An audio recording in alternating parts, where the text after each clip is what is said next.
From the center of the galaxy, live to all of you, this is ForceCenter, show about Star Wars, pop culture, and the ultimate adventure, life itself, and the ForceCenter news curse has been broken, Joseph. We get to talk about the Andor trailer live here now with all of us in ForceCenter land. That is right. We are very happy to be here and to be able to go, hey, let's not talk about the question we were going to talk about, but instead, hey, this trailer that they just dropped from the sky on all of our heads. How are you feeling, Jennifer? I'm excited and shocked. This has been years that we always find out, they released a trailer after we stop recording. So finally, we are in sync. Pays off that we have started going live on Monday, I guess. Maybe that's why they did it. They've heard that we've started doing live episodes on Monday. So like, you know what? Give those kids a treat. Some rebellion, some revolution. Absolutely. This would have been our normal Monday question. We had a great question lined up from Eli about Star Wars and high fantasy. That'll be next week. But here we are. So, Joseph, you're going to take us through this here to set it up here. We'll be discussing live. This is like a live recording. It's not necessarily a live Q&A, but we do want to hear from you. If you got super chats or questions, we'll favorite them, and we'll get to those after we handle our business themes, marketing discussions, the schedule, favorite moments, Steve Earle music, all of it here today.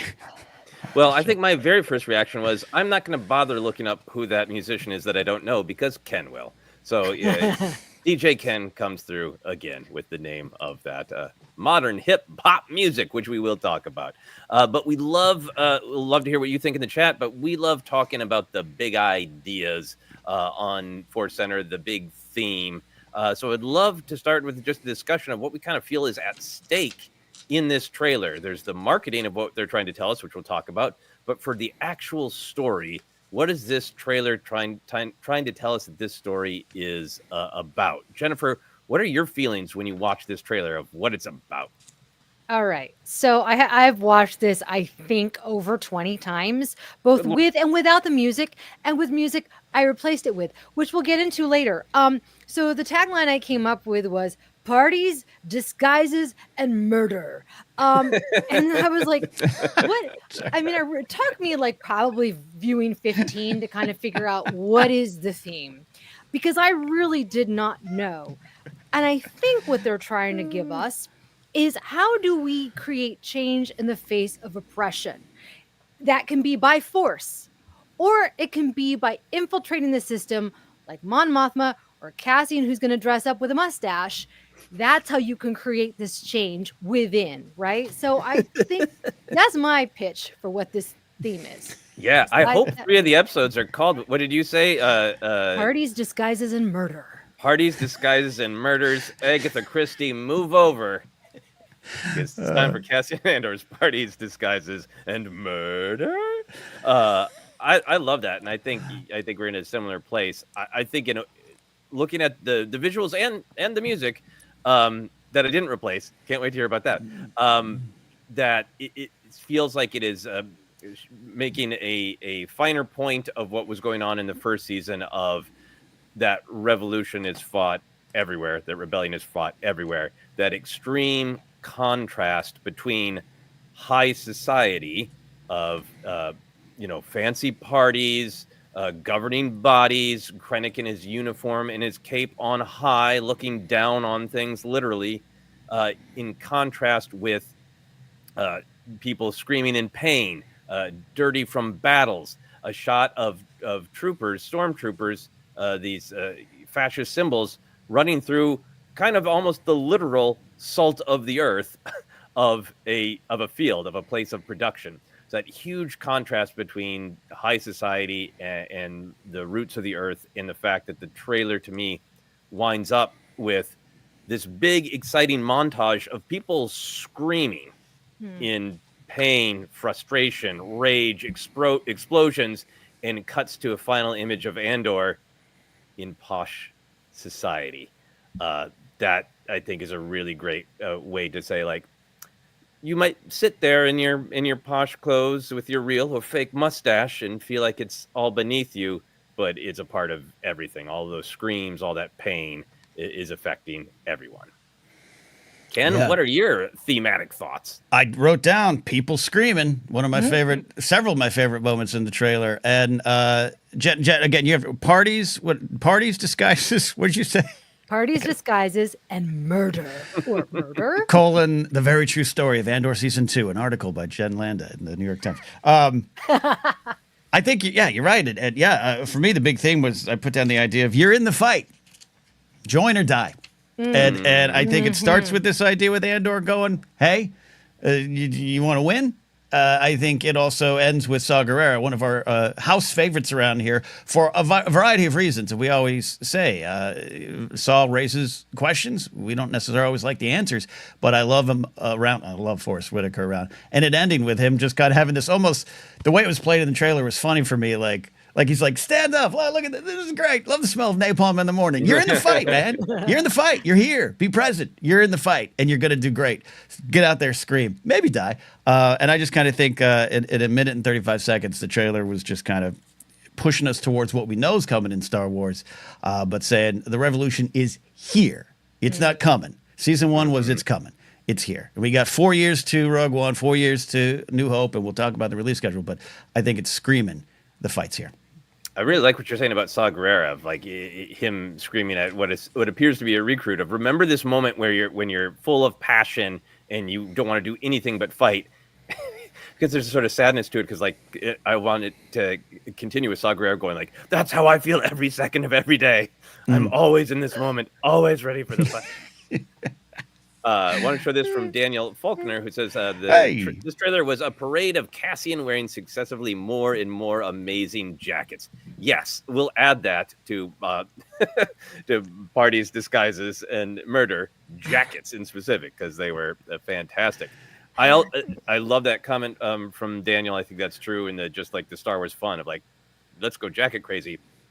But I also like that bringing it back to Andor of the title Andor. I like that the trailer started with all these shots of Andor in different outfits from the back, because I think it was also signaling to me that hopefully this season will be more about what does it mean to engage in espionage, to be a rebel spy. That's what now when we were introduced to Cassian in press releases for Rogue One, is that he's a spy. And so that picture of him from the back, which is dehumanizing because we're not seeing his face, in a parade of different outfits, shows this picture of all sorts of identities, of identity being fluid the way a spy needs to. Everything else about the trailer, every time we see Cassian's face, he's committed AF. And so there's this great contrast to in the first season, he was not committed. He vacillated a lot. And so to see a character whose identity is now firm, he is committed. And in order to act on that commitment to identity, he has to wear all of these different identities, which I think does wear on one's soul, brings him to Rogue One. So the jackets are really cool, but I also found a lot of like meaning in identity and what Andor is going to go through. Ken, did you have jacket thoughts?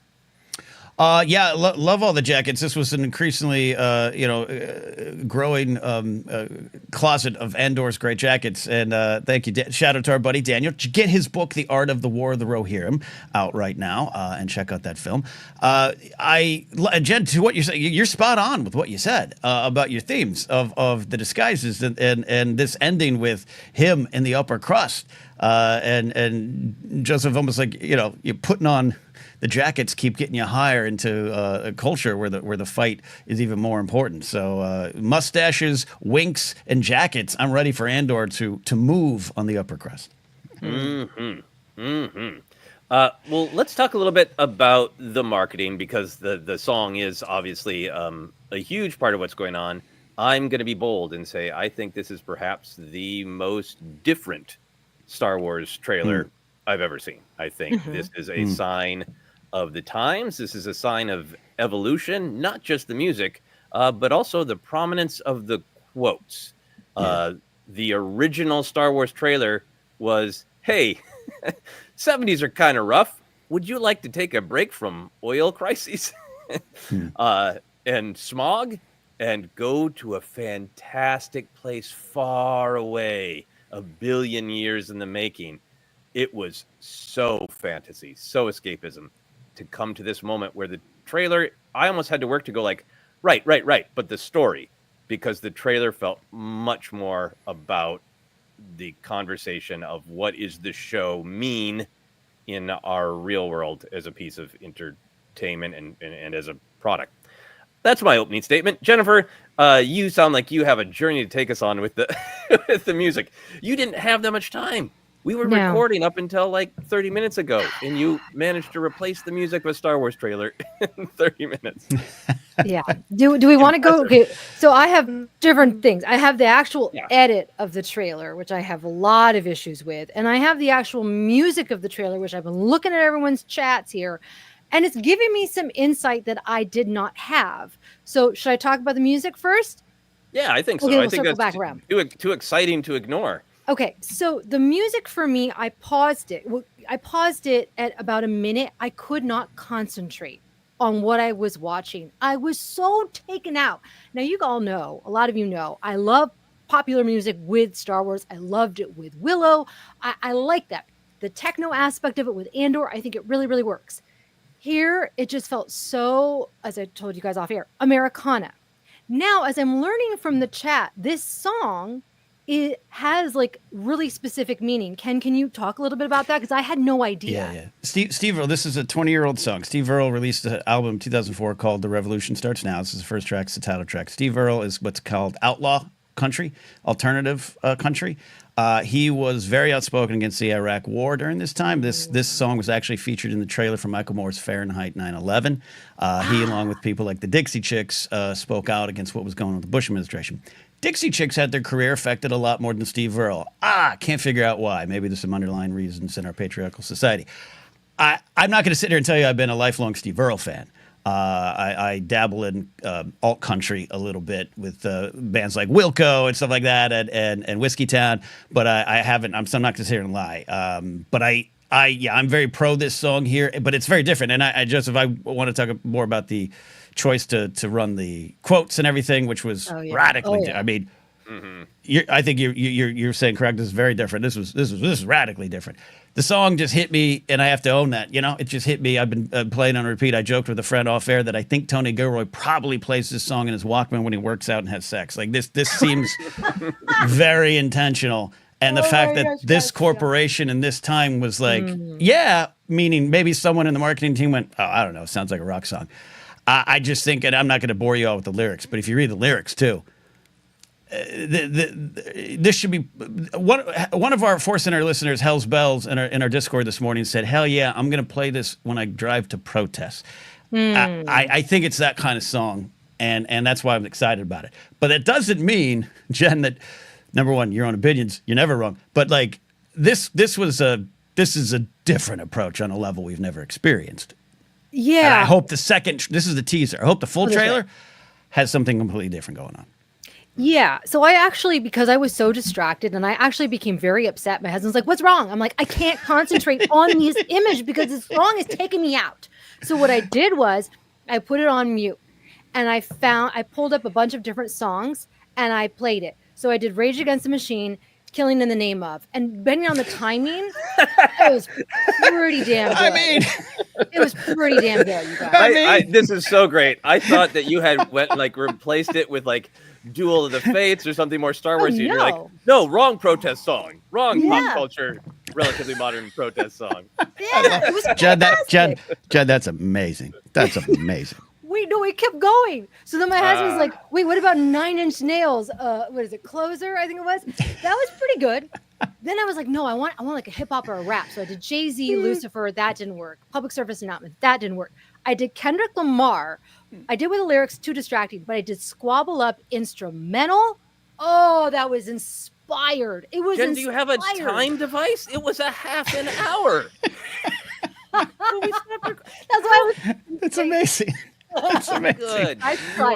It's always hard these days to not swear on ForceCenter, but I want to swear about how amazing, how bleeping How I is it almost possible? choked on a Cheeto, Anyway. Jen says Pim. You guys, I'm not I lying. with Try you. it. I thought you were like, oh, I played Yoda's theme. You're like, nah, let me flip through my 45s. Let's see. No, Let we're me trip try. talking with Andor. That's what we're doing. Yeah. I'm gonna try "Don't Damn Me" by Guns N' Roses and see if that spaces out well. Oh my gosh, you That's guys, play amazing. your own music. We can create our own fan edits. We'll get into the actual edit of it, but that's my thoughts on this song. And I'll have a new appreciation. And I actually, the song is pretty good. I listened to it. I was like, oh, it's not so bad. That's a great song. Yeah. And now that I know the meaning behind it, it gives it a lot It- more weight for me. But and again, and whether you don't like the song or Joseph doesn't like it, and like I said, I had issues with the Acolyte end credits thing. It didn't work for me. I love the Willow stuff. Other people don't. And even the Huttese skeleton crew thing, the debate was there and fun. And I don't, but I just don't think I would have wanted this. If they were going to do this, I wouldn't want it translated in Huttese because I just want it direct. I want it direct. And I want people to be a little scared. Like when I have conversations with Boomer family members about some of the stuff going on in the world, they're most afraid of the things that upset the balance of normal. And this song is about upsetting the balance of normal in your town. And I just, for whether it was someone in marketing or whether Tony Gilroy took off his Walkman and said, I got it, I'm very surprised they said, yeah, let's do this. I think marketing is more likely. Yeah.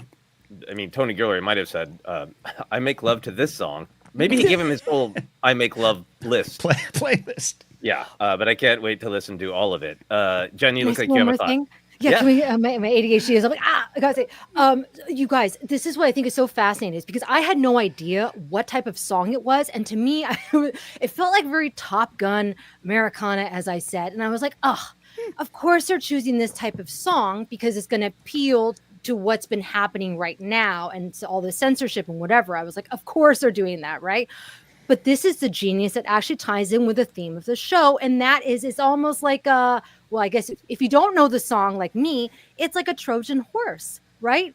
If you actually listen to the lyrics and know the meaning, it's like it's speaking to you on another level. Whereas maybe the average person who has no idea what the song is like, yeah, this is Andor, this is real good stuff.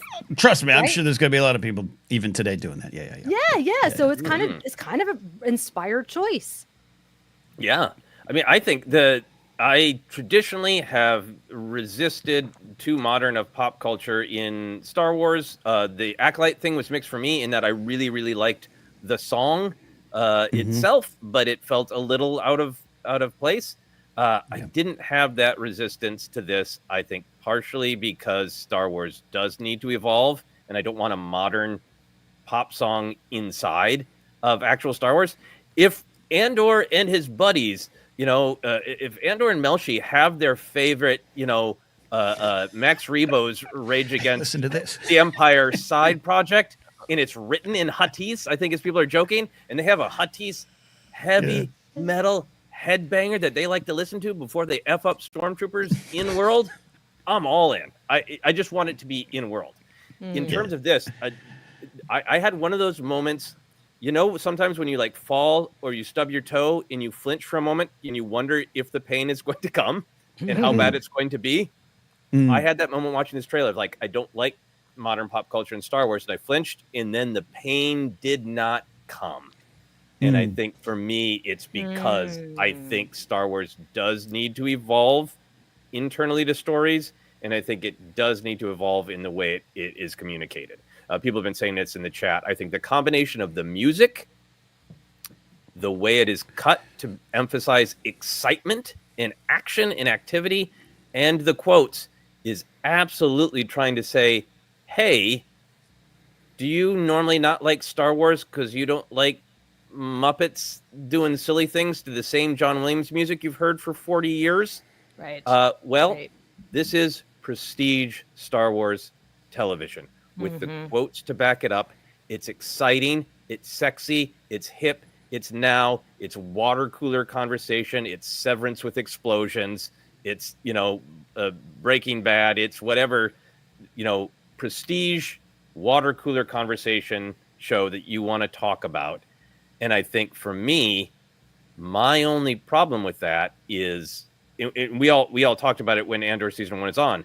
I got no problem complimenting Andor, but complimenting Andor often turns quickly into a conversation of Andor is the only good Star Wars, and whimsical Star Wars, high fantasy Star Wars is silly kid stuff. And so I just want to enjoy, like, I'm enjoying Andor.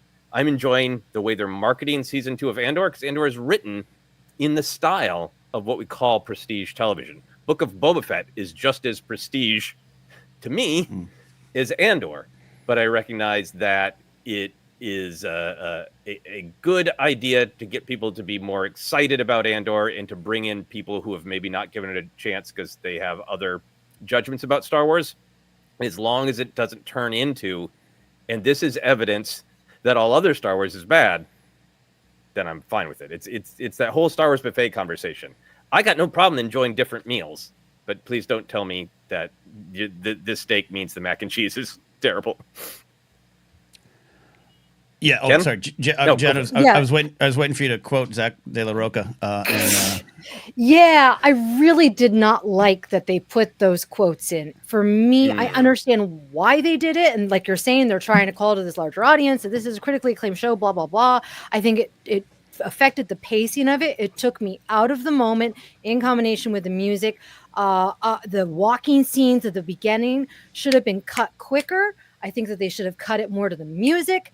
There just was a lot where I was just like, and the quotes for me were the biggest thing where I was like, why are they doing this? Put it at the end, or I don't know, figure out a way to do it so it's not as, that seemed to me more of like the focus of the teaser than the actual visuals itself.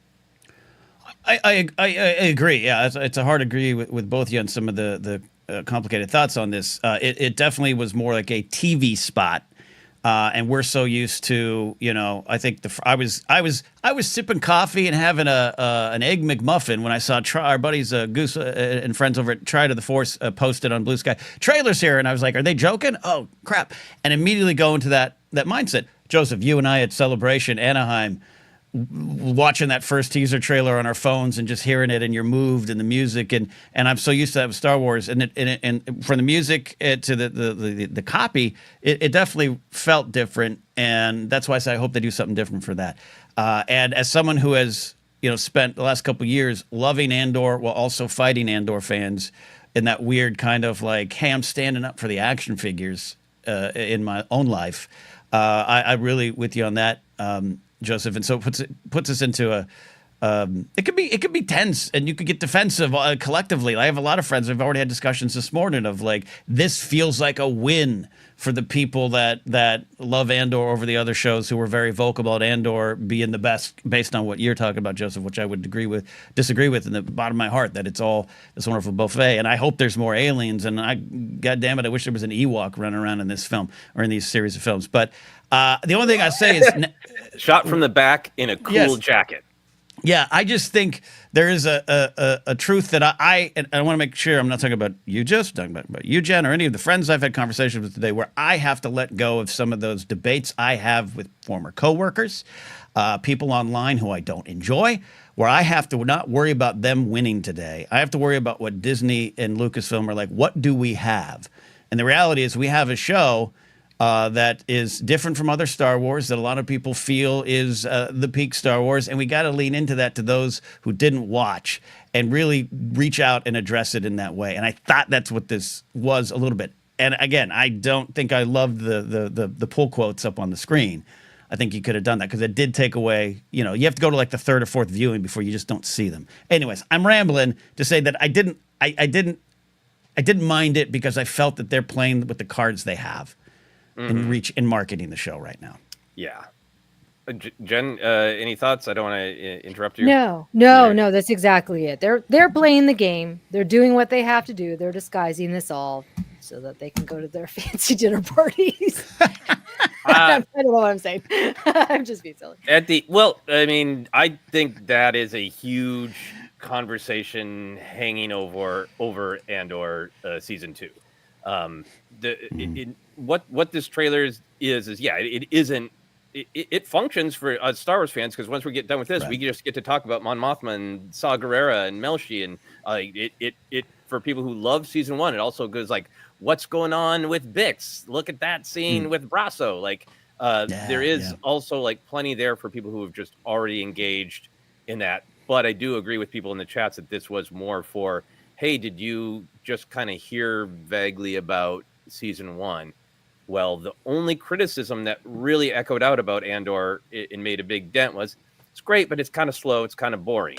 So this this is really trying hard to go. Oh, It yeah. ain't slow. It ain't boring. It starts with literal movement. I think it's cut pretty well. It keeps things moving, and the big explosions are on the downbeats when the music hits, and it's explosions and screams and passion. So it's addressing that one concern that might have made it out there into the world, that it's boring. Everything else I agree with. The quotes it's like a television ad to sell it. But I think that is maybe the most interesting story, because in the climate that we live in, which I'm going to be very careful talking about on a live broadcast, the choice with Andor season 2 could have been, whoops, at a moment where American democracy is under threat and there is discussion of what are the responses in the air, we could have just quietly released Andor season 2 for the nerds and maybe win a few awards. The fact that they are leaning into it and in fact saying, we don't want this show that has incredibly awkward resonance with the political moment to sweep it under the rug. Instead, we want to plaster a song on it that screams the word revolution, and we want to throw every quote in the book at it that we can get to try to get higher viewership. I think there's a message simply in the fact that they're not sweeping the show under the rug in this moment. They're trying to get as many people as possible, humanly possible, to watch it at a moment where this show is going to become a lightning rod. Yeah. I mean, I thought that when I saw this, I did wonder. I mean, because I think we were all anticipating, wait till Andor season 2 comes out, and so there was even some talk that they may not. There was talk amongst fans, like, are they not going to release it in this climate of censorship that we are in? So when I saw this trailer, I was like, all right, it's very action heavy. And I was like, maybe they kind of have dialed down the political aspect of it, which I don't think is true, but that's certainly how it was portrayed, which I think they have to do and is very smart. They're just clips. We don't know what the context is of all these explosions and whatnot, right? But I think for those of us in the know, we know it's going to be political. We know it's going to be striking a chord that feels very relevant, but they can't just come out and say that, although I guess they did with the music. But for someone like me, I was like, they're appealing a certain type of American, which I was totally wrong. But those folks are still going to be probably saying that. That's We'll get into that. We haven't yet had our internal between the three of us. What are we going to say and not say about the real world? I got one comparison I want to make, but we'll wait to the reviews. Yeah. What? Wait, what? Wait, what are you saying? No. With the trailer? No, just in the show. In the show? No. Oh, I can kind of I see where you're going. I also think one of the risks of this trailer is that maybe the show is not as action packed as this trailer makes it feel. Because when I first watched it and watched over me, it's like, all right, the first season of Andor I loved, but almost every moment of big action was in a trailer. And as I was watching this one more closely, it's like, a lot of these things are on that wheat planet. Is it more action packed, or did they really emphasize the action in this trailer? Will be interesting to see. Let's take a look at the release schedule as we talk about the marketing, because I think that kind of ties in. I think most people have seen this, but they are releasing each of the 3 episodes that form individual stories all together. So April 22nd, episodes 1 through 3, April 29th, episodes 4 through 6, May 6th, episodes 7 through 9, May 13th, episodes 10 through 12. Jen, how do you feel about that? It freaking sucks. I think, and here's the thing, you guys. Like, if I was younger and whatever, I would totally be eating this up, right? I used to love binging all my shows. I'm still on, I think, episode 2 of Severance for the past 2 weeks. I keep falling asleep. How am I going to get through 3 episodes not just for me as a fan, but for us here on Force Center. Like, what the frack am I going to do? Like, I understand, and I think it's cool. I think it's cool that it's like 4 years of Andor's life split up into 4 parts. I think that that's really, really smart. There was a lot of the criticism with the first season is that, you know, people were like, oh, it's too slow, and they wanted more. They wanted more from each episode. But how long are these episodes going to be? Because if they're beyond 30 minutes, which of course they're going to be, I'm going to be asleep. And this is no good for me as a podcaster. Yeah, well, I think there's many things to talk about. I want to throw in just a couple of quick. No, I agree. We should talk off air again. So this becomes tune in live to our business meeting about covering it, because that's a valid concern. We normally try to watch it twice. We simply won't sleep if we watch it 2 to 3 times a 2-hour film. Anyway, Molly Damon. Hello, Molly says, I'm assuming most of the action we saw in the trailer are from the first 3 episodes. That would be phenomenal. I would love that if that were true. Maddie Gunner coming in with, hey, comedy comes from truth. And Maddie Gunner says, I like it because I don't have to pay my therapist for 12 weeks this time. Get that 4-week Andor therapy discount, says Maddie Gunner. Love it. Love it, love it, love it. Yeah, I think for me, I think this will make the season of television, the storytelling, more enjoyable. So I like it from that perspective. We were lucky to get screeners for the first season of Andor, and yes, it did have my email in the middle of it, like they do for screeners, for digital screeners. But I watched the first 3 episodes and thought, this is phenomenal. This is going to be one of my favorite Star Wars stories. This is great. And then we got into the rest of the season where it was a week at a time. And I thought some of the episodes were very successful about feeling like their own meal, an episode of television. And some, to me, suffered from the streaming malady of this is kind of an incomplete thought as an episode because it's the middle of an arc. And I think that's where some of the like slow burn of the pacing came in, a story being split up between 3 weeks. So I think the actual episodes, the actual arcs, will be more enjoyable, more satisfying, a beginning and middle and end of a story. That is great. But then we have to talk about the release schedule because there's a lot to watch if it's 2 hours. And then for me, I also just have the general big picture frustration of, I wish the corporations could just stabilize in what they want to release, because this is not about the creators. The creators were asked to make episodes of television, 4 3-episode arcs. I'm sure if the creators have been asked many years ago, hey, do you want to make 4 made for television 2-hour movies and then release one on a Friday and then maybe 3 weeks later you release the next or whatever, or 2 weeks later? Like, I'm sure they'd be happy to do that. So there's this weird thing of they tried to make a television show, but kind of wrote it like a movie, but kind of broke it up into television episodes. And now those television episodes are going to be broadcast like they're a movie. That's not the creator's fault. That's companies not deciding what they want streaming to be and what they want a television show to be in the streaming era. Ken? Yeah. No, I agree that putting the podcaster hat aside, it's going to be, because these aren't going to be 22-minute episodes, right? This isn't 3 Bad Batches. This is going to be like moving. We'll talk about that. But I think there's some positive. I think there's some negatives. I agree with you on the story. There's I saw Adam Christopher, Star Wars author, Shadows of the Sith, talking about on Hot Take. I think he posted on Blue Sky. Hot Take. I just don't think writers know how to do episodic television anymore. There's conversation in the industry that's about that actually kind of confirms that. I think these writers know how to do it. House of Cards, Bo Willimon got it. But even then, that's a different era of TV. I'm not asking for sitcom stuff here. So the positive, at least for someone like me, you're going to get less of me complaining when one of the episodes ends with Andor taking a sip of caf going, so that's the plan? And then cut to black. And where I will Andor do his homework? That continues to be my favorite example of like, you better study up, Andor. Oh, yeah. And for a show I love, I still get a little grumpy about that. And that aside, so we're gonna get through that. A lot of people like the binge model. I'm intrigued by it. But yeah, putting podcast stuff aside, it is still frustrating even as a consumer. Of what are we doing here? I didn't watch the latest Spider-Man animated show. Someone in chat correct me, but I heard chatter today that they had done this. This was kind of what they've done. probably shorter episodes again. So yeah, Michael McCarthy here says, I'm really not a fan of this release schedule. It was hard enough trying to watch Friendly Neighborhood Spider-Man, and those episodes were only 25 to 30 minutes. I don't have time for 3 hours. Mhm. Yeah. Sorry, go ahead, Ken. Yeah. And I just think so.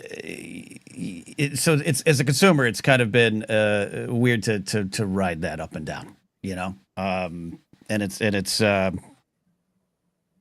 we'll make do as a podcast, but it is a point of discussion. Mm-hmm. Yeah. And for spoilers too, like if I just have to cram an episode, which I try to keep up on it, obviously for what we do here, but just like if for somebody who doesn't have that time and has to wait until the weekend, good luck being on social media. You're going to have to basically be off of it for the whole week. I mean, that's just, I don't know. Yeah, I mean, this release schedule probably loses a viewer in my wife because she can't watch 3 hours of television when she comes home. So we'll decide that would be weekend, and it would viewing for my wife and I to rewatch together. And when I've really been happy that they've had a more common sense approach and released them at a reasonable time instead of midnight. And on a real practical level for me, it's meant like with Skeleton Crew, like the few episodes that did broadcast not on a holiday, I was able to watch that one relatively short episode before my wife came home. I'm not going to be able to watch 3 episodes before she comes home, so it'll be definitely some schedule stuff for me to figure out. It's just reality of where we are. Unfortunate sometimes. Yeah, but Jennifer, are you?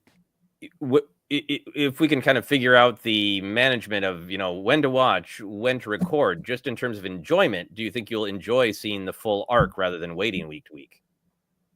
Yeah, but I'm of the I'm of the old generation that I'm used to waiting. Sometimes it just I like filling in the blanks over the week of what's going to happen. I don't know. I think it's kind of fun, but at the same time, I can also sense this frustration where it's like, oh, this is such a ridiculous cliffhanger that just could be easily answered in the next scene, which is so. That's one of the things I think is just lost on the fan side but it's personal. I live with someone, my fiance, who wants to wait till all 6 episodes are out. That's how it works for her. Others it does not, and I enjoy what you're talking about, Jed, of that week of what will Jamie Lannister do without his hand.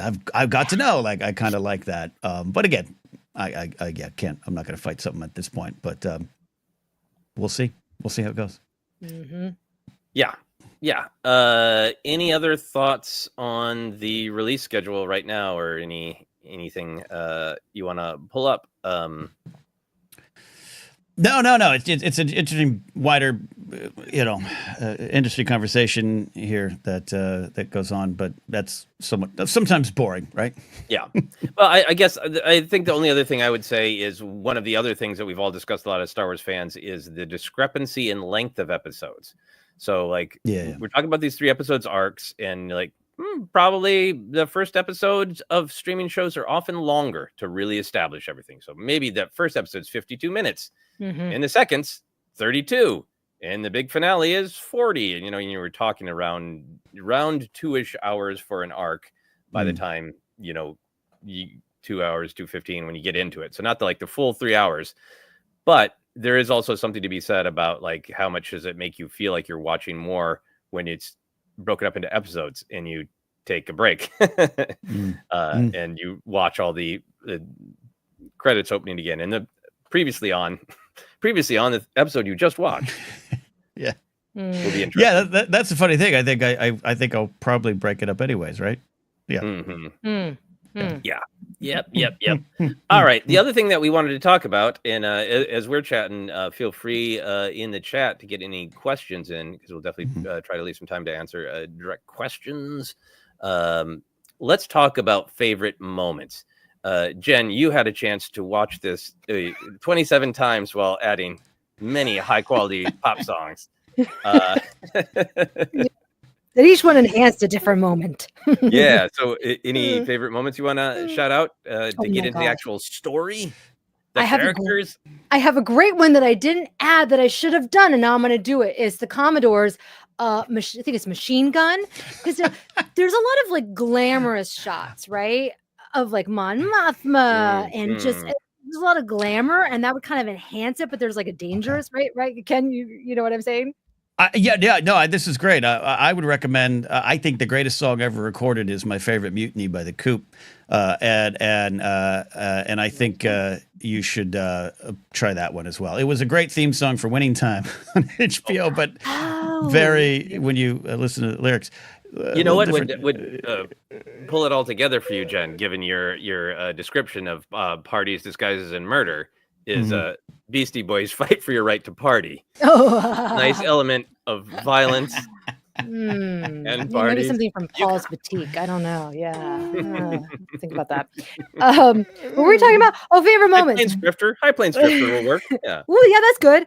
I loved the moment of seeing Bix and Cassian together walking away. I wanted to believe he blew up where she was being held captive.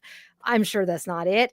But the look on her face was just, she has been through a lot. Those were some of the toughest scenes for me to watch during last season. It just was so emotional. I'm like, stop it. Don't do this to my girl.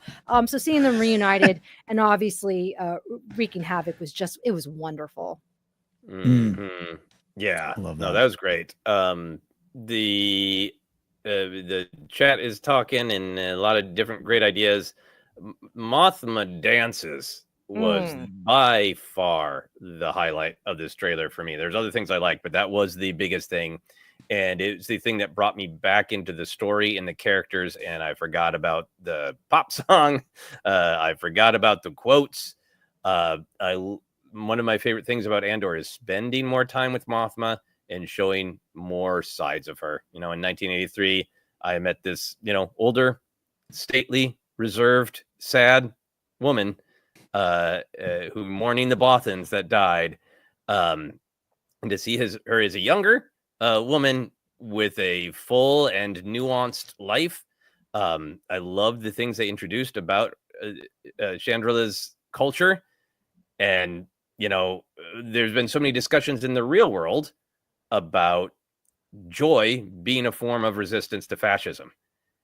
And this woman who has been like cooped up can't say even the wrong syllable at a party or someone will die, even if it's at a formal event, being able to cut loose. There's a power and rebellion in seeing this woman who is half forced to live a very constricted life just start kicking it on the dance floor.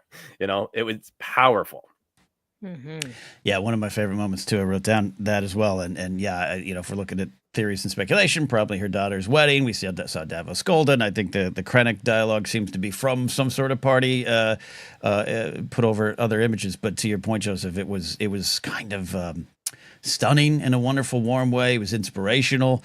I'm sure things aren't good around her, but her having, at least in a trailer, 2 seconds to be present in that moment and what it might mean for that character. A lot of see people in chat. Maybe she gave Perrin the heave ho. Maybe that's part of it as well. Yeah. I don't know, but yeah, it stood out, right? In a trailer that's all about this violence and this war, and like you're talking about, Jen, sad faces. That face of pure joy in that moment was very effective. I actually didn't see it as joy, which is so interesting. I saw it as her like emotional about something and just like angry, like letting it out. Like that's kind of what I saw, like almost like not unhinged, but just like a loss of control that she doesn't know what to do. She just has to listen to this music and dance it out, which, I do all the time. So I can relate. But maybe it is joy, which maybe she did get rid of Perrin. That would be great. Yeah, I guess I don't mean it like she invited some gal pals over and they're having some Pinot Grigio and this is fun. I'm with you. I feel like this is more like people in the chat are speculating maybe it's her daughter's wedding. So even a thing that she doesn't want to, but I definitely did get the sense that this is a traditional Chandrilan dance that's meant to be a celebration. Yes. And she sees it as a place of like, you are absolutely under the thumb. You can't move. You can't blink wrong. But you can hide in this traditional dance and have a rage fest of movement. which rageful movement can be joyful to me. I think. Well, it plays well with the trailers leading into season 1 of her in the dialogue from her house, as we now know as the season plays out. But like they're watching me, every move I make, all that, and you take that to what you're talking about. Yeah, I too don't think it is a how Mothma got her groove back moment. I think it's very much there's a lot of heaviness going around, and this is a moment to escape into that we can, at least as communicated in this trailer for the 2 seconds. But it stood out. It really stood out. This is Mon Mothma in Eat, Pray, Kill. How about that? Eat, Pray, Rebel. Nick Arkin says, Mon's Lady Gaga Just Dance moment. Love that. Yeah. Anyway, I can't wait to read more about it. It is extremely, extremely powerful. Ken, what was a favorite moment for you? I really loved what I believe to be, and again, we're not getting into the weeds on freeze framing and everything. Hopefully our friends Alex and Mother Star Wars Explained are doing the ultimate freeze frame video for you right now, which I cannot wait to watch. But I did freeze frame on Saw Mosh Mothma. Sorry. Yes. Dave Nowhere says Mosh Mothma. There we go. There we go. That's going to be everywhere now. I need that on a t-shirt. Yeah. That's good. But I loved what I believe to be Saw's partisans leaving a dead, perhaps rebel on Yavin 1 or rebel in a base. Those are Saw's X-Wings, and that was a dead, possibly rebel, something like that. Again, I'm not worried about the weeds of the details right now or the speculation. I'm just of what that could signify. That is why as we said earlier, why I love having Saw around. Right idea, maybe horrible execution, maybe right execution now. We don't know where this is going to go. I always loved the battle between Mothma and Saw and Bail and the right ways to do things. Alexander Freed's book, The Ray of the Empire, those are the 3 main characters right now in The Mask of Fear for a reason. So I love it. I just love what what the implications might be on that. Yeah. No, that's great. Yeah, that was a striking image for sure. Yeah, love that. Yeah, Jen, go for it. No, he's a man of action. He is not just going to talk about things, he's going to do it. And I really appreciate that, to be cryptic about what is happening right now. Yeah. But at what cost? At what cost? Right. Which Sometimes it's always right. Conversation. Yeah. You could be a Cyril, or you can be a Cassian or a Saw. Yeah. Another moment I would like to talk about is one of the 3 lines of dialogue. One of them is from Orson Krennic. So this would be my attempt at a viral moment. Did you know the Revolution pop song isn't the only pop song referenced by the Andor Season 2 teaser trailer? What a swell party this is a line of dialogue from the Cole Porter song, Well Did You Ever, as featured in the movie musical High Society, sung by Frank Sinatra and Bing Crosby.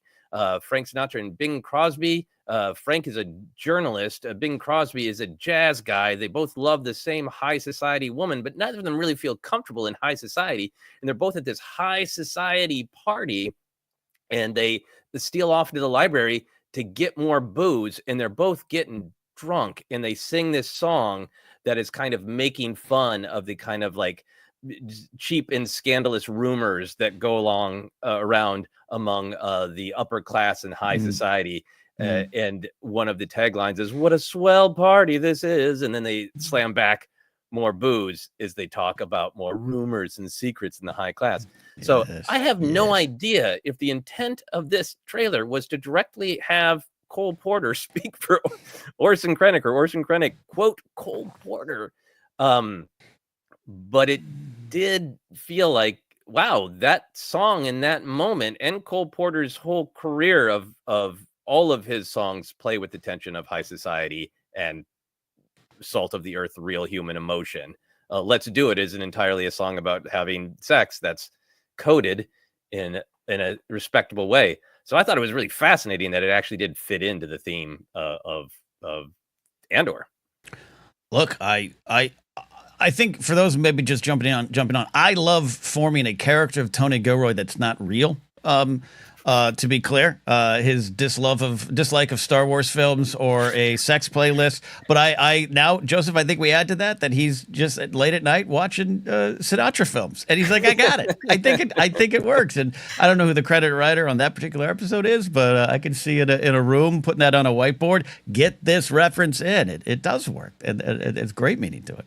Wait, what was that SNL bit where they're like Bill Bradsky? What was that one?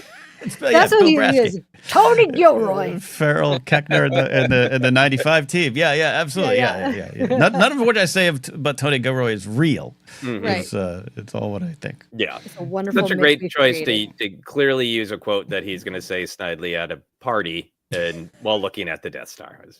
Yes. Yeah. Jen, more favorite moments for you?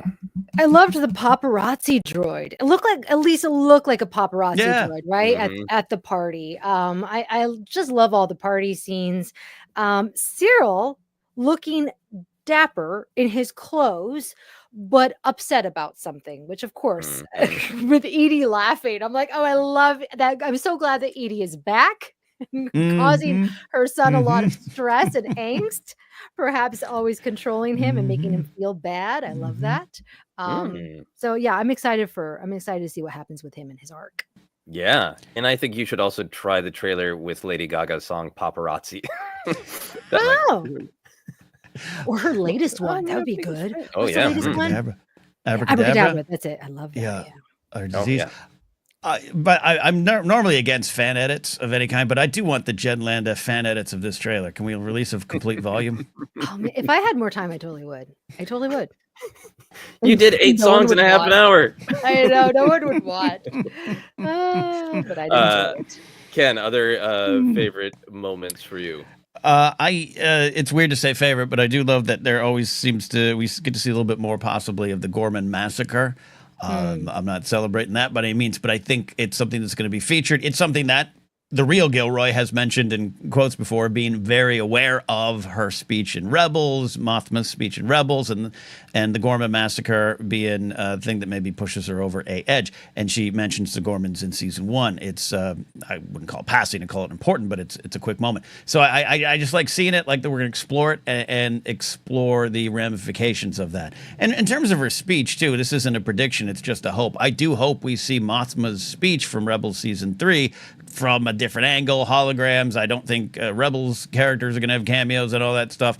No Zeb in this season, folks, of Andor. But I do want to see that have its effect, because it has effect in the galaxy. And so that gives me some hope seeing more of the Gorman massacre there. Mm-hmm. Which scene do you feel is the Gorman massacre?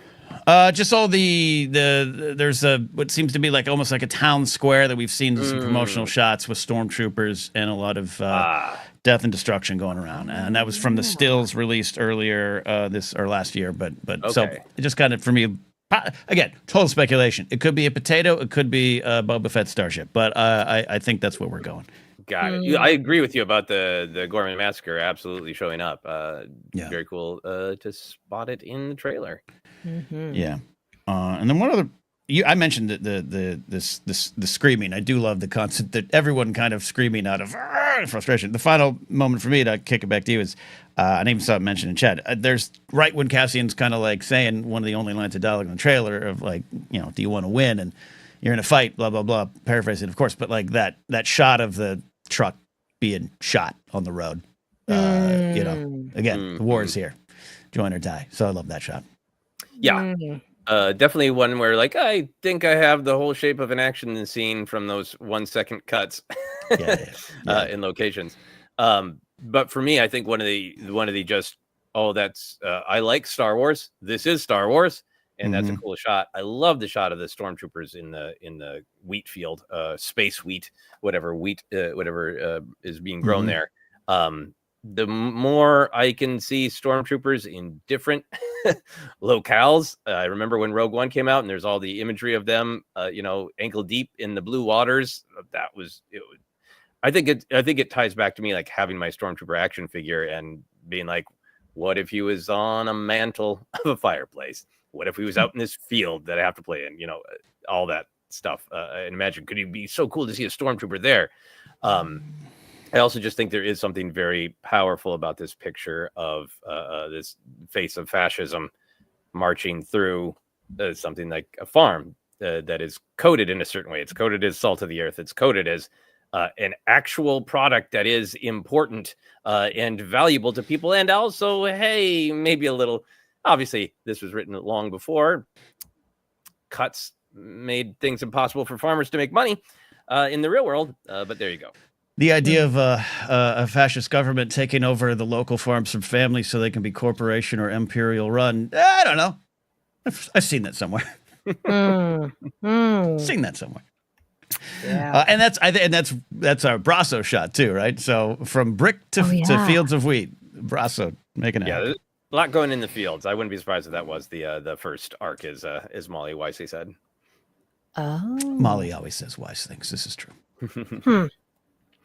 Yeah, it's pretty amazing how many characters were featured in this that I was like, Dedra Miro, Brasso, Bix. It was really incredible to think that season 1 just introduced us to all these characters and we learned so much about them. It's pretty amazing. And I saw someone in the chat say that they had less money this season than season 1. Is that true?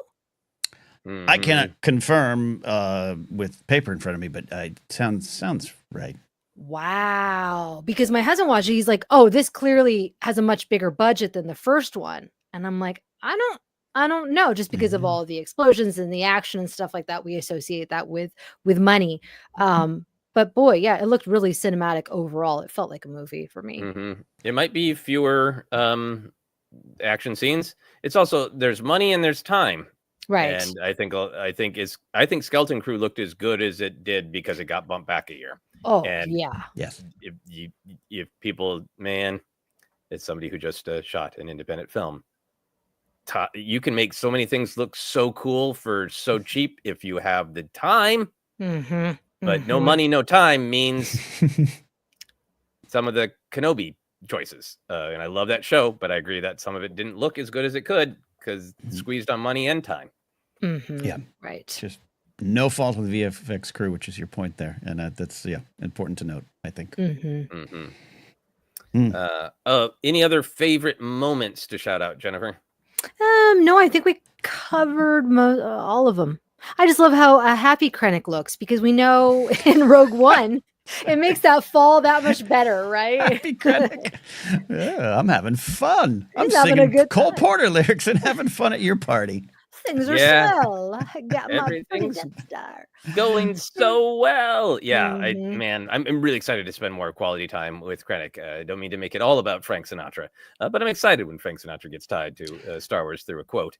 But spending quality time with Krennic, I think we got a little bit with Dedra Miro, but I think Krennic is somebody who wants to be upper class. He wants status. He's not a true believer. If the Republic had never fell, he would want to be a big shot in the Republic. And so I think having a social climber to kind of contrast and maybe butt heads with Mon Mothma is a great way to look at the high society part of it. I love that point. I whether or not the little those details in the weeds get pulled onto these type of shows, I don't know. But you're talking about that Orson we first met in Catalyst being, God, why can't I sit 3 rows ahead? That's key to his character. That's a great point. Great point. Perfectly placed for him. Some people are saying in the chat that the budget was higher for this season. So it looks like we have some internet searching to do to make sure we know what we're talking about. So should we go to some questions? Yeah, the one thing I did, the only maybe question asked, and then I'd love to go to questions. You guys, please put your questions, super chats, everything so we can see them. But only like one shot of Luthen. Yeah, I know. Not reading into that. That's not bringing that up. But for a character who was a star in season 1, and happy to have him back, I was just ask if y'all had any thoughts of the lack of Luthen in the trailer. That was surprising. That was surprising for me. I mean, he was such a huge part of season 1. Yeah, I don't know what that means. I think yeah, and I'm saying even if it means anything, just it's a teaser trailer. We're setting the tone. But I'm sure at some point he has a line of like, "You're in the fight, Andor." Like, I'm sure it's there. They just wanted to hold it back. Maybe it just wasn't intelligible enough of like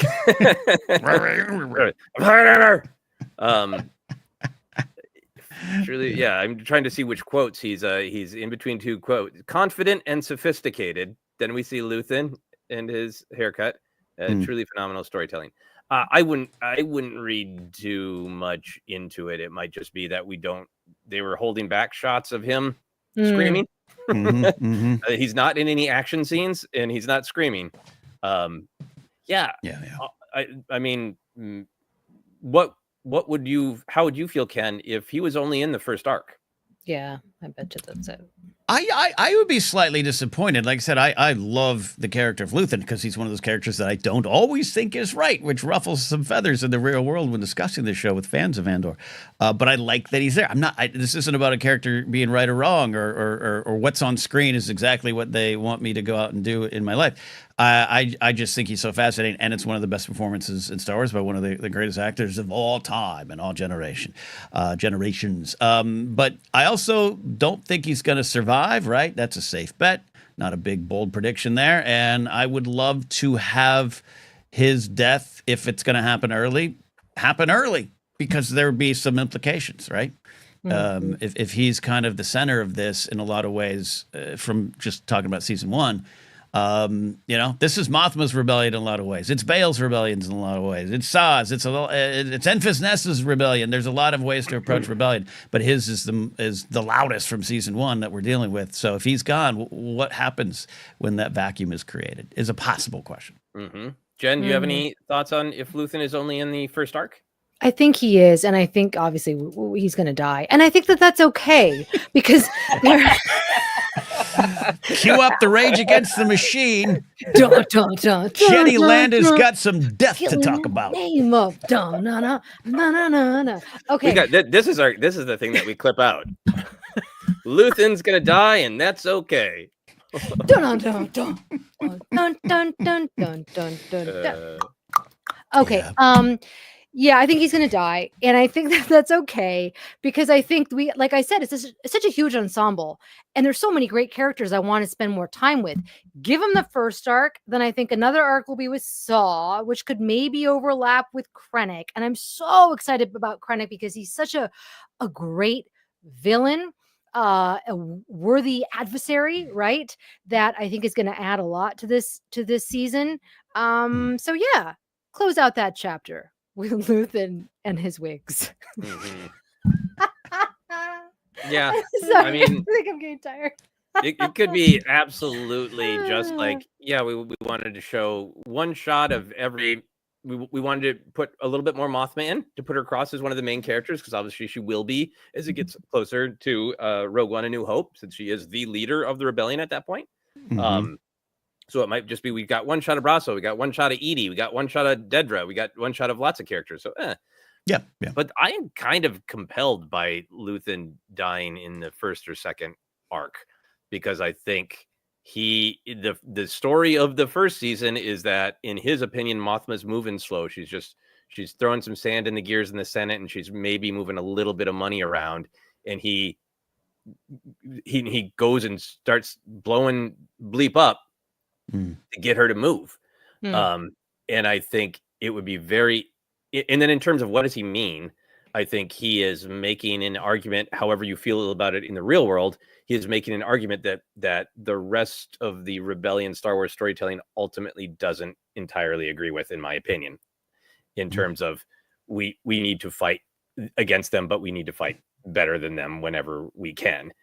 And his whole beautiful speech that everybody loves is, I'm going to do the most ruthless things. I'm doomed to use the tools of my oppressor against them. And his argument is it's okay to sell out your own personal soul and humanity in order to get anybody else a shot back at having freedom. And that's exactly what Cassian is wrestling with in Rogue One of, I have done all of these soulless things like Luthen taught me because I was told they were absolutely necessary. It has to be for something. And ends his life not in vengeance or in anger, but in talking about how their parents would be proud. while hugging someone. Mm-hmm. If that's what Luthen means, here's my wild, I wouldn't put money on it. What if Luthen so successfully convinces Mothma and Cassian that the tools of the oppressor is the way, Luthen's starting to become too much of an agent of chaos, and Mothma sends Cassian, and Cassian kills Luthen of like, you know what, old man, you convinced me, and you think you lead this rebellion all by yourself. You convinced me to do whatever's necessary, and here's a laser bolt in your back. Joseph, I'm so glad that you brought up Young Guns 2 again. Oh, I'm boy. so glad that you brought up Pat Garrett and Billy the Kid. I always said there's nothing wouldn't do for someone I love, and Billy the Kid turns his back while Pat Garrett wipes him out.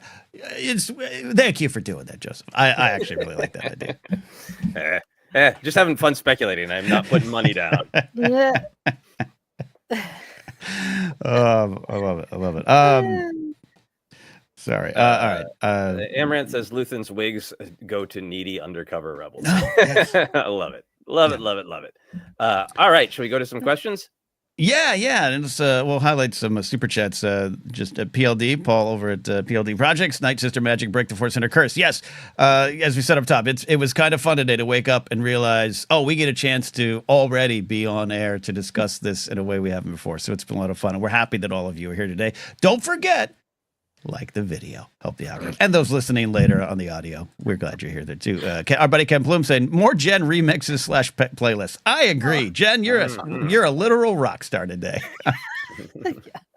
And then just a general super chat, JMB checking in from Japan. I'm sorry, Jen, but I love watching you stress over what thing to pick on the ranking list. I'm a terrible person. I'm sorry. ForceCenter forever. Thank you for that. So just some general support there. First question that I saw from Alan Smithy.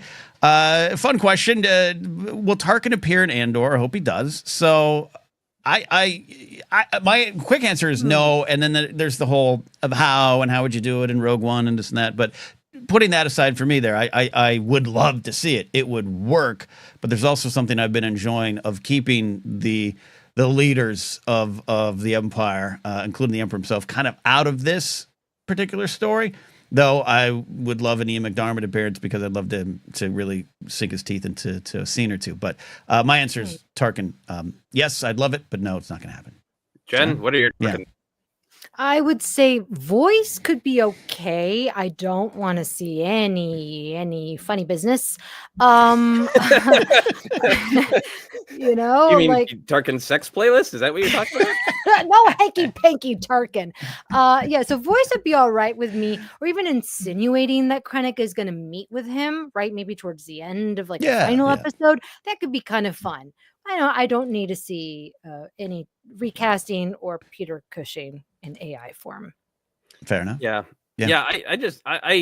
I feel like as everybody is, or many people are saying in the chat that there's the question of how to do it now that the CGI technology was established in Rogue One, and I think that's a much more complicated question than it even was in 2016.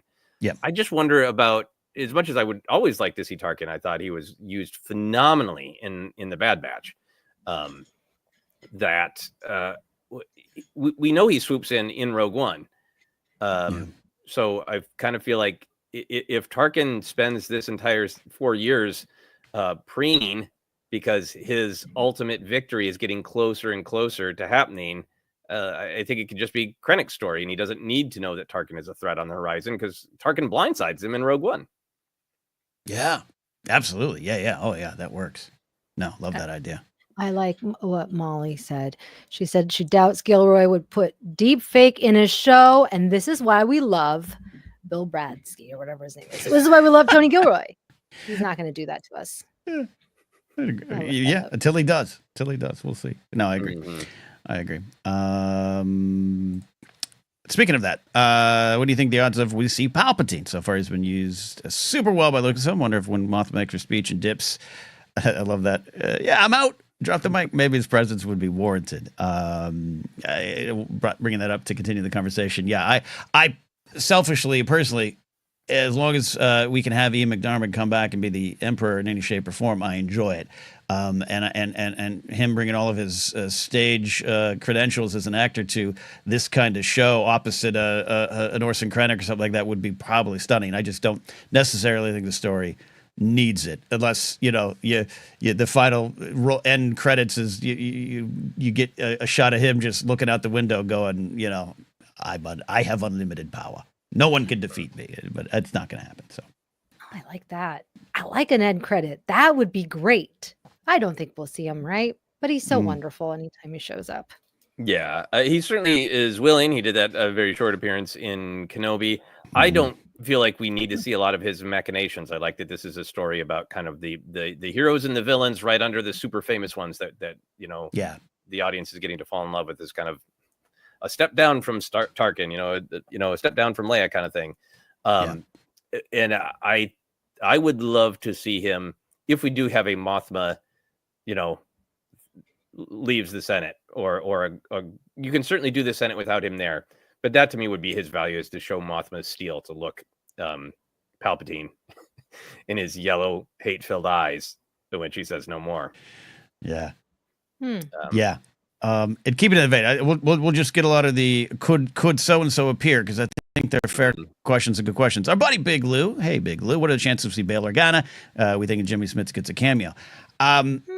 Because I really agree with your point, Joseph, because I think there's some stuff out there with some of the writers or Gilroy saying, hey, this is kind of a, look at the second tier or down on the ground of what's going on. That tracks. It works for me. And Bale, you could say he's a known Star Wars character, but it would make a lot of sense for Bail Organa to have at least a scene or a conversation or a mention in here with some significance. So at this point, it'd be a big surprise if it was the case. And I could absolutely live without it, but also because I just absolutely loved him in Kenobi, having Jimmy come back and play this role in this kind of setting would be fun and not out of place for me. Yeah, I loved him in Kenobi. He was so wonderful. It's not really needed here, but I always loved seeing Jimmy Smits, so why not? Let's just fill it all. Yeah. Yeah, I would absolutely love to see him. I think if Luthen went on, I wouldn't mind Luthen being the sort of devil on Mon Mothma's shoulder and Bail being the angel in terms of how to prosecute this rebellion. That would be an interesting role for him.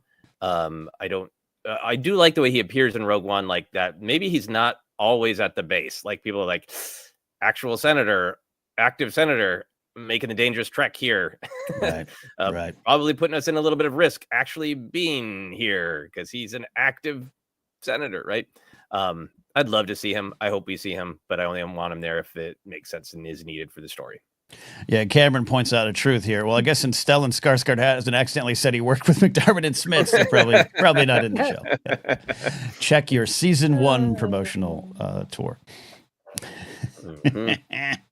And Rick Villanueva, the Time Grappler is a wedding DJ in season 2. Confirmed. That's confirmed. That's got to happen. Him on the 1s and 2s would be pretty powerful. The Time Grappler, is one of the only important characters of Andor besides B2 Emo that we didn't see in the trailer. Maybe Time Grappler and B2 Emo are having a good time together. Well, it's been a popular conversation here in chat, Joseph. Where is B2 Emo? Asked Molly Damon of Star Wars Explained, and that's a fair question. I worry. We saw a blip of K2.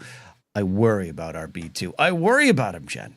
I feel like Tony Gilroy would be like, yeah, we know everyone liked B2 Emo. Kill it off. This is the greatest character we've created in our lives. Yeah, we got K2S, so we don't need the cute one that people love. I'm sure B2 Emo will have a small appearance somewhere, right? Or not at all? Can you imagine not at all? That'd be no. I don't think that's the case. In my rewatch of Andor, like a month ago, 6 weeks ago, I've been in an emotionally raw place for the last 3 months of my life. When Marva dies and they have that close shot of B2 Emo trying to process it, the little droid dog trying to understand why mom's gone, I bawled in my garage on my treadmill. It just hit me away. So therefore, if B2 Emo is in this second season, which I believe he will be, I need him to be safe to the bitter end, and I don't know if I can guarantee that. So it's going to be, I've got to brace myself emotionally. Yeah, I don't think B2 Emo is making it. I know. You're gonna have to hold me like you did at the Rise of Skywalker premiere. Don't bring him back. That not wanting to get out of his charger. Like, how relatable is that? None of us want to get out of our charger in the morning these days. Yes. Yeah, no, B2. I think it's fascinating that B2 emo is like the most marketable thing from Andor season 1. Because it's like, I know you're adult collectors, but do you want the horrible fascist woman, Ted Ramiro? To act out all of your fascist fantasy. Oh, here comes Cheryl Karn. You can play out fascism and Stalker, your favorite game to play, kids. B2 emo by far the most marketable thing. Yes. But I also think, like, in some ways, like, Cassian needs to leave some of his humanity behind to do the job he's been asked to do by Luthen. And if B2 emo, symbolizes his humanity, I mean, here's my wild prediction. He sends aging, not moving too well, B2 emo to live on a farm with Brasso, and then the farm gets attacked. Yep. Oh no! That's what Molly is saying. Maybe Brasso has given him a much better life. I had a dog when my family lived in Portland, and I was told that Pumpkin was going to live on a farm. And then when I was about 13, I was like, wait a damn minute! I know what that means now. I went to my dad. I was like, did Pumpkin die? And my dad's like, what are you talking about? Like, that's a thing you say. That's a thing adults say when the dog dies, that they've been sent to live on a farm. He's like, no, I drove Pumpkin to a farm. Literally, I actually drove Pumpkin to a farm. I drove away crying while she romped through the fields. Pumpkin's okay. Oh, oh my gosh. That's good. I'm happy for Pumpkin. That's amazing. This is a big fan theory here. B2 emo circuits are saved and uploaded into K2SO. How would you guys feel about that if there is some sort of B2 emo K2SO merge? The K2SO death gets me. It's the most emotional death for me in Rogue One. Every other one, I'm like, good job, heroes, you've done it. That one is the one where I remember we've talked about it for years here, but sitting in the theater going, oh no, they're gonna do this. Oh, they're going to pick them all off one by one, and it starts with the droid, and it's choice over programming. He chooses to make that sacrifice. That gets me now. It got me then. So now you're adding B2 circuits to that. I can't do this. Yeah, I need to go hug my dog. Yeah, I like it for B2 emo, but there's something about it that feels to me like K2SO is his own story, and there's almost a contrast between this like very sincere droid versus this droid that I sort of like manipulated into becoming my friend that then becomes a real friend in Rogue One. Yeah, a real friend. You got a friend in me. Randy Newman needs to do a Star Wars song. Yeah, I'm glad everyone else is with us on the B2 emo tiers. Love that there. Looking through here, we talked about it, but I wonder if dancing was with Mothma as her daughter's wedding. I think that's a safe prediction. We're always open. I got the Speculate Responsibly t-shirt on today because we're open to what is presented, but it just kind of has those kind of overtones there. So I think we all agree with that, but I don't want to speak for you all. Yeah, how do you feel about that, Jen? Yeah, for sure. I mean, certainly at first I was like, oh, maybe it's like a Chandrilan cultural thing. But then I watched it again and I'm like, oh yeah, it is a wedding. Of course. With Chandrilan culture, I'm sure, all the way through. Yeah. Mm-hmm. Yeah. Is a follow-up here. Osvetnik 1138 says, if there is a Mothma daughter wedding, do we think there will be a clandestine rebel meeting during it, a la Godfather? You come to me on this, the day of my daughter's arranged marriage. I love that. Yes. Yeah. Yes, absolutely. I think so. I think there's rebel business everywhere. Yes, absolutely. And I'm glad you mentioned Young Guns 1 and the wedding of Charlie Bowdry, where they tell him he's got to leave his wife to join the revolution. Yes. Gotta rewatch that one. You don't. No, I love Young Guns 2. It was my favorite. Went and saw it for my birthday. That's a film. Many years ago. That's a film. There you go. All right. So any other? By the way, we're here for about another 10 minutes, folks. So if you got a question, super chats, all those things, you got about 10 minutes to get in, and we'll try to get through these questions here. Yeah. Go for it, Ken. Cameron Stewart asks, anyone else think that planet that saw us X-Wings were leaving was Dakar? Yeah, I said Yavin 4, maybe the Masasi temples, the things, that's possible, but, I don't want to Ilum myself, where every new snow planet is Ilum. It could be absolutely a new location, and Dakar would be fun if it was. Mm-hmm. Mm-hmm. Yeah, I wouldn't mind that a little bit of a connectivity. And as much as I think Andor does want to be like gritty and serious, and it feels like it does shy away from the pulpy side of Star Wars, does shy away generally from the whimsical side. I really don't think it's shied away from the canon and lore connections. Yeah. All the way up to the mention of the Gormans, and setting that up is an issue close to Mothma's heart, and dropping in Wolf Yularen, like there is no reticence on their part to make connections. So if Dakar was used as a rebel base, hey, maybe we'll get Crate. Yes, absolutely.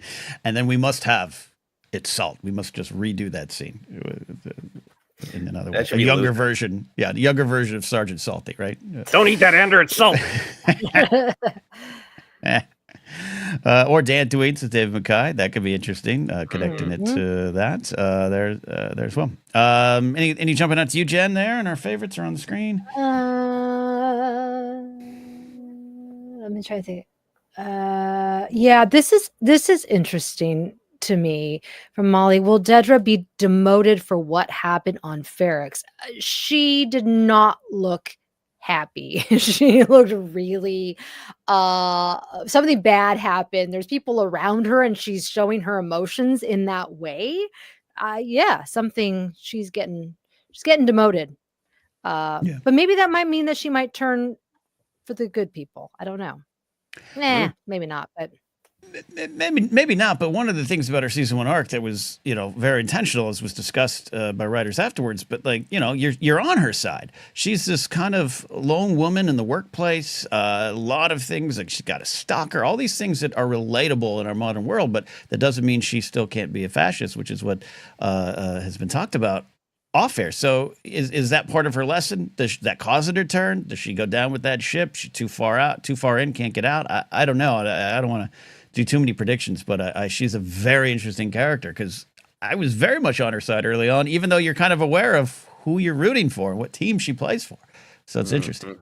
I think that I think that's the best piece of writing in Andor. I know people love the speeches, but playing purposefully with our sympathies of who do we relate to and why, and how easily we can be manipulated, and the actors and the writers have talked about it. Like, that was a choice of, we made you root for Dedra until she suddenly was alone in a room just fascist torturing someone for her own career advancement, and it hit harder. And I hope that she did get knocked down a peg. I think she's going to enter into some dark, sick, twisted reality show, dark marriage of opportunism and fascism with Cyril.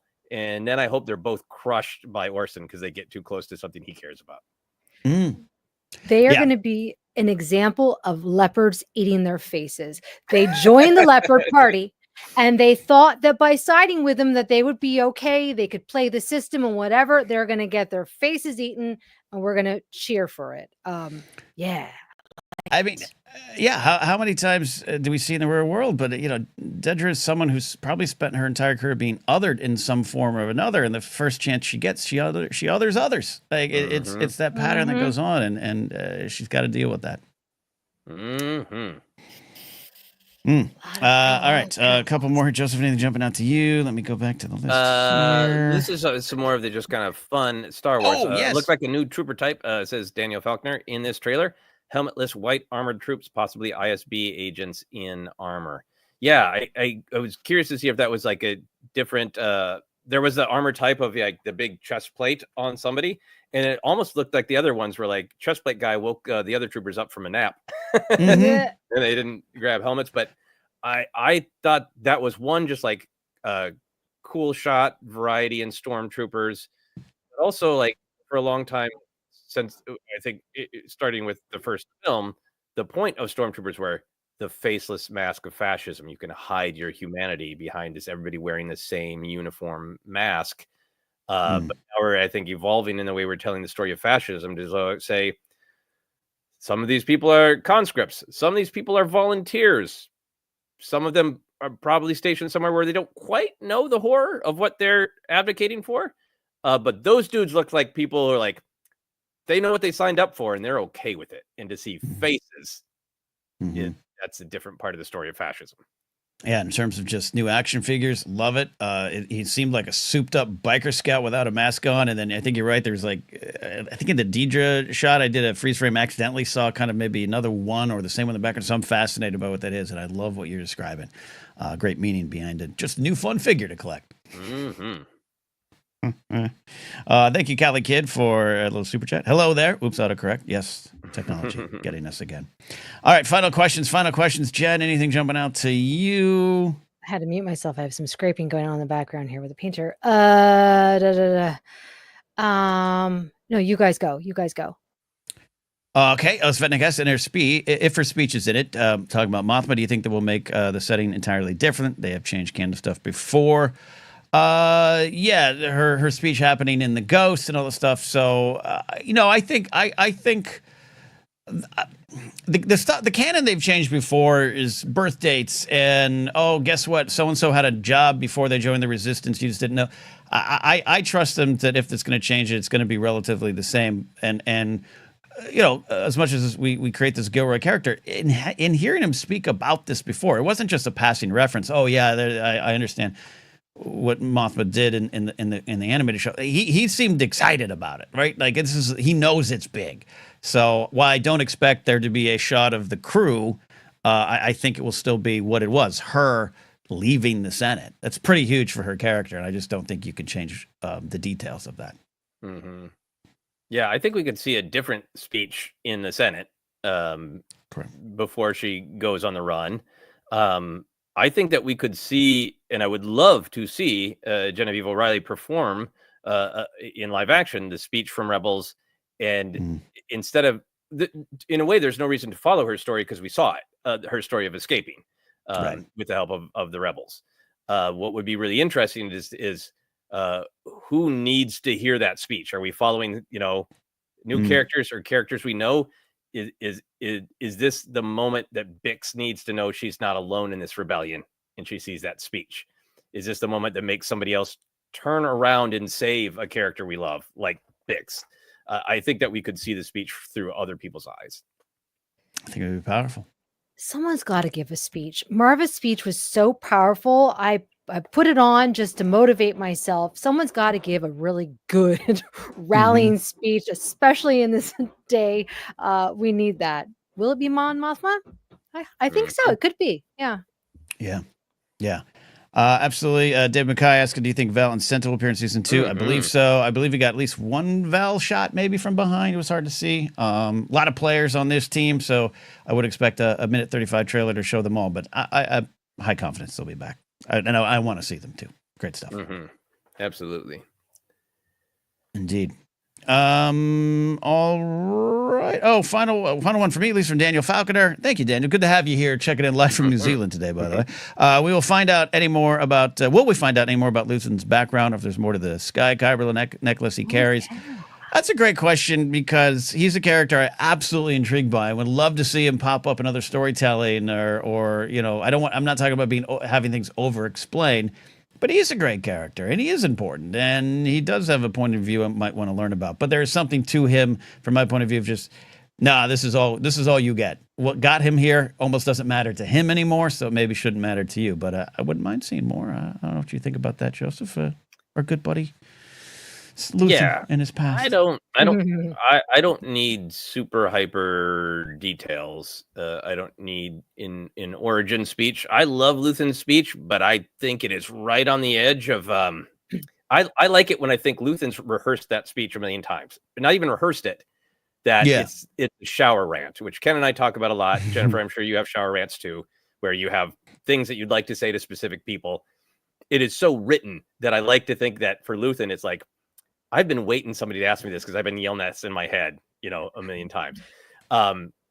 So I would be interested in seeing somebody push him on his origin and have him have a sort of like, I'm not telling you details, I'm telling you the spirit of it. And I think the spirit of it is related to high society. I think he is of high society. And now he wears what he used to be as a mask, and he wears it with utter disdain and mockery.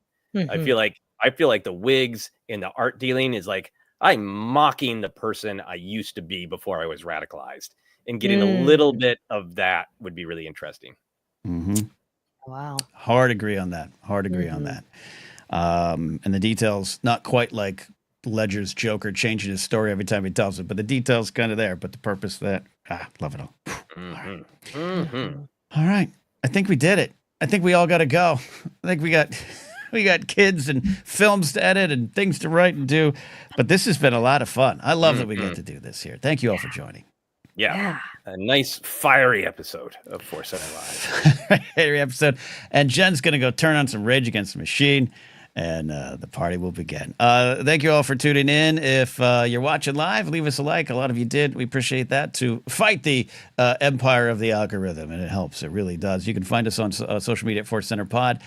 Blue Sky is probably the best spot to interact with us there right now. A podcast available everywhere. This will be an audio podcast later if you want to take it with you in your car. Merch available or anywhere. Merch available at tpublic.com/user/ForceCenter. Like I said, I got the Speculate Responsibly shirt going on today. And also Fourth Wall, links down below on YouTube. You can support us on Patreon at patreon.com/ForceCenter. That's where we pull a lot of our questions that anchor our live question episodes, like the one we're going to return to next week. Follow me at Ken Knapsack, if you will. Jen, where can they find your fan edits? Follow and find your fan edits. You can find me on Blue Sky and Instagram at Jennifer Landa, TikTok at Jennifer Landa 1138. Big Lou, I am okay. Thank you very much for asking. I'm a little hyped up today with the Department of Education things happening. Yeah, I've been radicalized, but it's going to be fun diving into Andor week by week. It will. Joseph, thank you, sir. Take us home where they can find and follow you and still support your adventures making a full-on film.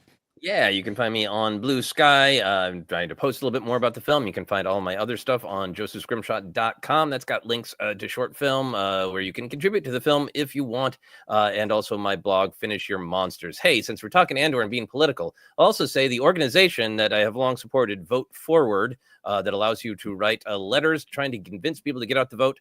Very soon they will be launching a project to send letters to voters in Wisconsin for this crucial Wisconsin Supreme Court vote that Musk is already trying to put his criminal thumb on. So if you want to help tell the people of Wisconsin to use their power and make them aware of this important election, you can write letters for Vote Forward. That's coming very soon. Their website is votefwd.org. That is it for us, right, Ken? That is it for us. We'll be back live Friday. A news episode tomorrow. We'll get a rank going as well. But live Friday for our live stream, our monthly questions and answers live stream. But it will be a charity stream with your super chats going towards Trans Lifeline and St. Baldrick's. So we'll see you Friday. Gonna be a lot of fun. And that's it. Bye, Luthen. We'll see you next time. Bye, B2Emo. Bye, everybody. Bye.